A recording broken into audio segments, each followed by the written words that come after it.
la une de Jeune Afrique cette semaine, un premier bilan de la politique de Donald Trump en Afrique, 6 mois après son retour au pouvoir. Bonjour François Soudan.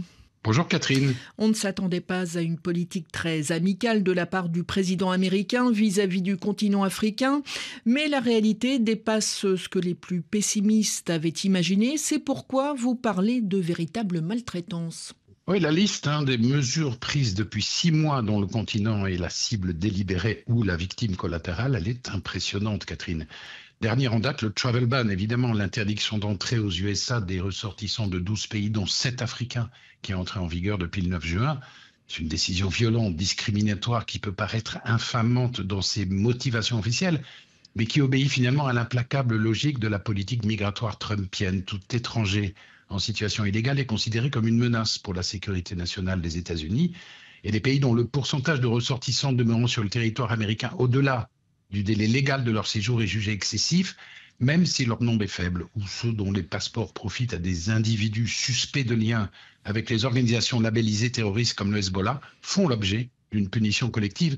Pour les étudiants africains de ces pays désireux de s'inscrire dans une université américaine, c'est une sorte de double peine puisqu'était déjà en vigueur depuis la mi-mai la circulaire du secrétaire d'État Rubio suspendant sine die les entretiens préalables à l'obtention de visas dans toutes les ambassades et consulats du continent, Catherine. Les Africains doivent donc faire avec les suspensions ou les interdictions de visa et plus grave encore avec les coupes drastiques dans les budgets d'aide au continent, coupes dont les conséquences sont particulièrement sérieuses. Ah oui, le «nous ne voulons pas d'eux» asséné avec mépris par Donald Trump à propos des citoyens des pays visés par le travel ban s'accompagne d'un «dégager l'Amérique d'abord» adressé aux bénéficiaires de l'aide, perçu comme autant de sanctions. Alors il y a eu d'abord la tronçonneuse Musk, amputant des 3/4 le budget de l'agence USAID, puis le retrait de l'OMS, de l'accord de Paris sur le climat, de la quasi-totalité des programmes du Haut-Commissariat aux réfugiés, alors que la BAD, la Banque africaine de développement, se voit menacée d'une suppression de la contribution américaine.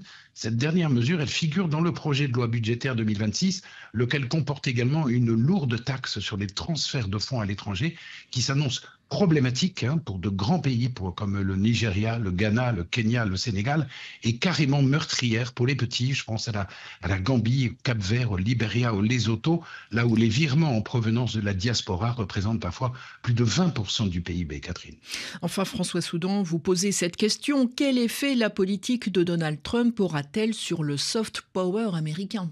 Je crois que le président américain se contrefiche des effets de ces multiples décrets sur le soft power de son pays en Afrique. Par exemple, les effectifs de la station Voice of America, qui revendique 37 millions d'auditeurs multimédia sur le continent, ils passeront en août prochain de 1300 à, tenez-vous bien Catherine, 81 salariés. Dans un sondage d'avril de l'index de perception de la démocratie dans le monde, l'image de Trump, elle est négative dans 82 pays sur 100, y compris dans la grande majorité des pays africains. Jamais un président américain n'était descendu aussi bas.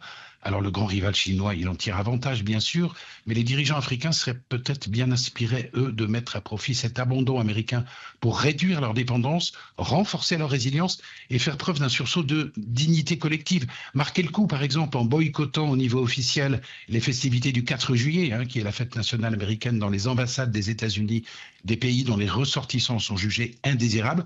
Ça serait symbolique, finalement, la moindre des choses.